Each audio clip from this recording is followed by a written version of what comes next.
big slate for the MLB. It should be easy money because we have all that dumb money coming from football players who go in there, win money on a Monday, want to spend it on Tuesday, Wednesday, and then they go back to NFL on Thursday. Then you take their money on Friday and Saturday, and then they go back to play NFL on Sunday. So that's how you should be looking at this. You should have some edge, play more cash games, play more single entries. You can still load up in tournaments. There should be some easier money who comes in for the NFL season, doesn't really know about stacking and how important pitching is and stuff like that, and the strategies that we've been playing every single day of the week, down to the last 10, 15 days of the MLB season. So you have some games where teams are fighting to make the playoffs, hold their seedings in their division. So you want to go out there and focus on those teams, see where the values are, and really try to get your money behind the right plays moving forward. It's a pretty big slate, not a monster slate. You got a Colorado game we have to talk about, 9-game slate. Dave pitching. You got McKenzie up top in a tight divisional race against Chicago. You got Blake Snell against St. Louis. I'm not a big Blake Snell guy, but we got to talk about him. You got Severino, Robbie Ray, Lance Lynn going against Tristan McKenzie here. Where are you up top? Is there a guy that you got to lock in, or is it wide open for you? Yeah, Jay, I'll start off by saying I think you hit it on the nose with, playing DFS daily. The advantage of staying in the game is to be able to take that money of these people that just want to dabble and drop in just for a chance, right? The more we're in this game, the more we realize that we can, take advantage of those situations. Tonight, I'm sitting in 12th right now in the 40K contest. Hopefully that holds on. Looking okay. Those situations, again, Brave stack, not hitting great, but it wasn't bad. And then, we got a couple other players hitting now. But, yeah, to go back to your question about tomorrow, I think, does it feel like every night that we talk, Robbie Ray's on? It just feels like, it must be something with you and Ray. It's a magnetic attraction. But before we get to him, I will say I do think there's value in McKenzie. This series is huge for Cleveland and Chicago. 3.5 back. Chicago is going into tonight with Cease pitching. Cleveland can really almost end it tomorrow. McKenzie's been just a really reliable pitcher all season long. 3.08 ERA. His record's not indicative of how well he's pitched. And if you look at his numbers since July, he's averaged 22 DK points a game. So he's been really good. I think you can pay up for him tomorrow. Yeah, I think McKenzie and Robbie Ray probably the ideal combination that you want to stack. McKenzie's been good against Chicago this year. He's pitched in 3 games, averaged 22.5. He's been good in his last 10 games as well. He's really become the ace of this team. It's a high price tag, though. 10-1's a little bit pricey against a team like the White Sox. Not in love. He's not a force play, but I think him and Robbie Ray, 2 safest ways to kind of attack this slate. You got Lance Lynn, who just went out and faced Cleveland not in his last start, not too long ago on the 15th. Pitched well enough at 9,400. He's been good in his last 5. I get it. Again, though, DraftKings priced everybody up, but I think Lance Lynn, fighting for her life, also in play. One of these guys will probably be the highest scoring of the slate between Robbie Ray, Lance Lynn, and McKenzie. Off Severino for sure. Blake Snell, just not a fan of the guy. So I really don't play him too much. I don't like the matchup against St. Louis either. They're righty heavy here. And, Snell, he could get there, but he got lit up against good teams. When he faced Cleveland, got lit up. Faced the Dodgers, got lit up. So he only really plays well against bad teams. So he can get there, but I'm not paying $9,900 for Blake Snell against San Diego. Now, sliding down, we're not going to go to Logan Webb or Marquez in the San Fran, Colorado matchup. Dustin May, 8,700. Any love there of him going 5 innings and getting 80 pitches and maybe getting to 20 points here at 8,700, or anybody below him that you're also looking at? No, I like the May situation. Like you said, the pitch count worries me. We got him up in the upper 80s, a couple starts ago, and then he just goes 5 with no runs, pitching real well, and goes 69. It's just a situation where it's a little bit nerving when you place him out there. But versus Arizona in LA, I do think now he's dropped back down to probably a place where I'd play him. He was up in that 10K range, and we're like scratching our heads why. But at 8,700, I think he's worthwhile here. It's interesting with Bailey Ober when we take even 2 more steps down there. Pitched a decent game against Cleveland last time out. A guy that's just been in double digits in 6 of his 8 starts, 9 starts. So he's been pretty good. KC, a team we can attack, I think fairly. We're certain of that. So Ober could be in play there at 7,700. Still a little high for a guy that's ceiling is 20. And then besides that, going deeper, I don't love anything much below that.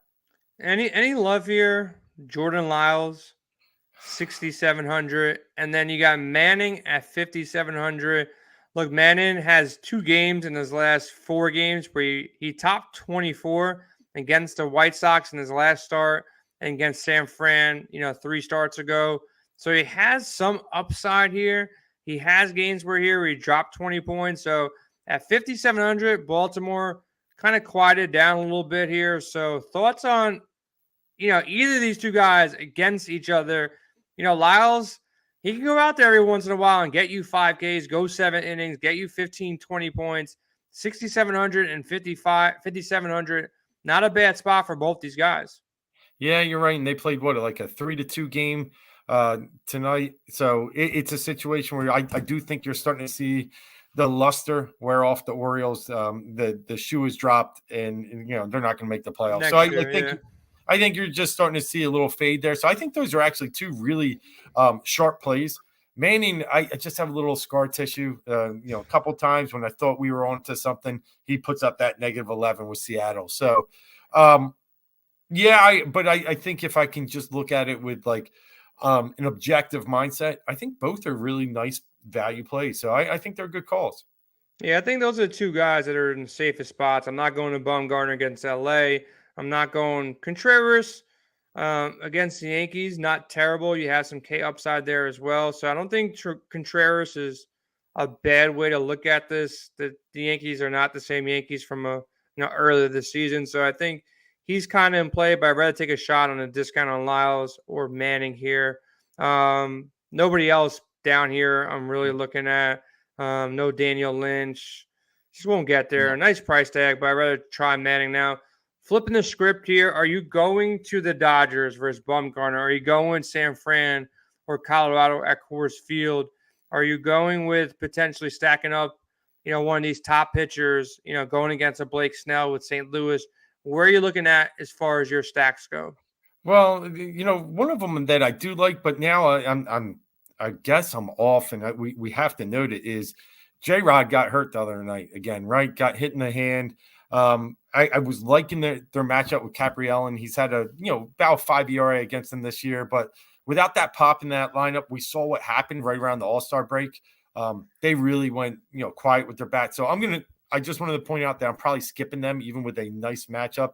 And I am looking at the Dodgers against Mad Bum. Man, he's bad, right? And the Dodgers they're very good. We know that. And it's not a time for them to take their foot off the gas. They might do that, a couple games before they get into the break because they're going to have a bye. So I do like the Dodgers in that situation. And they do hit lefties really well, especially with the Turner combo up top with Betts. Marquez is terrible at home. He has pitched better of late here and there, but his last home game, -11.6 versus Arizona, got rocked. We look at a home game before that, just 10 points. I could see us going San Fran a little bit heavy there. They got some cheap bats, Estrada. I could see me getting some San Fran love too.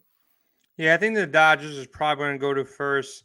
Look, they face each other so many times. Bumgarner's faced the Dodgers. He's let up a bunch of home runs in the last 5 games. He's just not the same Mad Bum. Freeman, 10 for 42. He's got 2 home runs on him. Mookie Betts, 4 for 12 with a home run. Who else? Muncy, not great. Chris Taylor's been hitting him well. Justin Turner hits him well. Trey Turner, 3 for 11, 2 home runs. So there's some guys in his lineup that obviously they're all good hitters.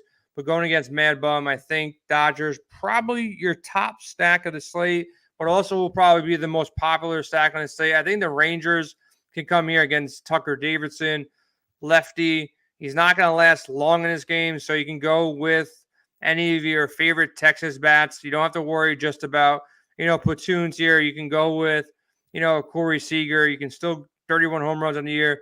You go with Garcia. Go with the cheap Texas bats who are starting the lineup. They're playing a lot of different, combinations right now. They're cheap. So if you want to go and grab a cheap lineup, Semion's the only one. Semien and Seager, really the only ones that are expensive. Garcia is 4,600.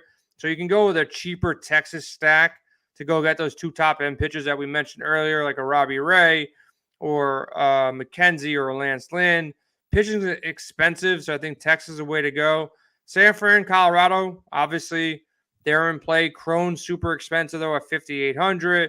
McMahon and Blackman 5,200, 5,100. Peterson expensive as well, 5,100. So you're gonna have to go one of cheaper cheaper pitchers if you go with these lineups in Coors Field. Thoughts on potential Minnesota against Lynch? That's probably another spot where you can go cheap. Gary Sanchez is always cheap. He's got home run power at 3,100. Miranda 3,700 cheap. Ariz should be back in the lineup here and doing things and continuing to hit, not with much pop, but he's there. They're cheap. Urshela 3,400. Carrera's the only one who's expensive at 5,400. So they're another cheap stack that you can kind of attack. So I think Minnesota and Texas are the cheap stacks. Coors Field and the Dodgers are the expensive stacks. And who knows? Maybe Baltimore bounces back here. Not like Manning is unpredictably like great. So he can go out there. And I think if you want to get super, super sneaky, I think St. Louis can get to Blake Snell and get to him early and get him, have him walk people, let up a couple home runs. So I think St. Louis in play as well. Dave, home runs. Who do you got on the slate that's going to hit a home run? I'm going to be looking right now, but I want you to go first and see who you got. It is a cheap way out, but I mean, Mookie Betts. No, I'm going to go Judge. He, as of now, he didn't hit number 60 tonight. But the chances of him hitting a home run against Pittsburgh are pretty darn good. So we already got through one night where it may not happen. Let's hammer him down tomorrow night against Roansy Contreras, a kid that, probably not afraid to pitch. He's going to try and throw his stuff out there and challenge. And I think we could get some value here in Judge getting number 60 tomorrow night in front of his home crowd. There you go. I'm gonna go Mookie Betts and Justin Turner. I'm gonna stay in the Dodgers. I like Chris Taylor as well. I think Mad Bum is definitely due to let up at least one home run, probably two home runs. Then you get the Arizona bullpen. So give me Mookie Betts, give me Justin Turner. I think Freeman has a shot to go deep too. I think Chris Taylor's got a shot to go deep. Obviously, you got Trey Turner as well, but I'm gonna go with the easiest choice for me, Mookie Betts, and the guy who's just mashed Mad Bum in the past. And I hate saying this, man, but the Dodgers are really, really, really good. And now Justin Turner's hitting, who was like super cold to start the year. Now he's 15 for his last 40 with 3 home runs. Like they didn't really need Justin Turner to be good for them to be great. And now Turner's hitting, Muncie's hitting. They got righties, they got lefties, they got everybody. So give me Justin Turner with Mookie Betts. One of these guys definitely going deep on Wednesday. Yeah, I like those picks, especially, stacking the right side. Oh, it looks like J-Rod. Oh, he is back and playing. So I take that back. He got hit on the hand the other night, but they did. They're able to. He's playing through it. All right, then I'm doing it. I'm going J-Rod is my other one. Julio Rodriguez against James Caprielin. The spark in the lineup. Guy with 27 home runs. They already locked him up to a long-term deal. Haven't used him yet this year. Let's give some love to Julio Rodriguez and the Seattle Mariners tomorrow night against a weak pitcher in Oakland. There you go. Make sure if you're trying to hit home runs, make sure you check out our home run model. Home run model has been performing really well. Just go out there and get the top 5 guys every day and stack them up in your lineups. Play them on Prize Picks. Take advantage of that. We got player prop models for both baseball and football. We'll have it for basketball and NHL. Basketball is right around the corner, Dave. Kind of crazy to say it, man. It's only about a month away. You see James Harden at the Eagles game last night getting us all fired up? Yeah, that's a problem. Don't let him ruin that team too, man. He already ruined one team. Don't let him ruin 2 teams. But I hope not.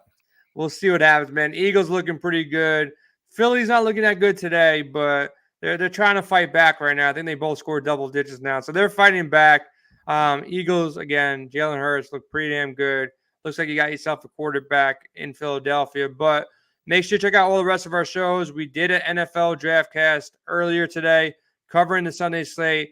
Got our PGA Draftcast covering Judge the just hit slate. number 60.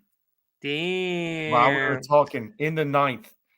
Wow. There you Sorry go, man. to interrupt, but that was crazy. Nah, Judge doing his thing, man. Really, There's talk he's coming to the Mets too, man. I don't know what happens. I'm not talking about that yet, but guy's balling out for sure, carrying the Yankees on his back, really by himself right now. So shout out to Aaron Judge. Check out all our content. Dave doing some great content every single day, writing articles for MLB. NFL articles will be up, positional breakdowns for every position, favorite game stacks, GPPs, cash game breakdowns as well. Thursday night showdown will be covered by Tony. College football covered on Friday. And then make sure you check out our Sunday NFL show at 11 a.m. as well, covering the entire slate for free. We're here to help you turn your love of sports into a profit center. Make sure you use promo code WINBIG. Lock in for a free week. Get access to all projection models, cheat sheets, and our expert chat. We're out of here on a Tuesday. Please let the Braves finally lose a game. It's not going to happen today.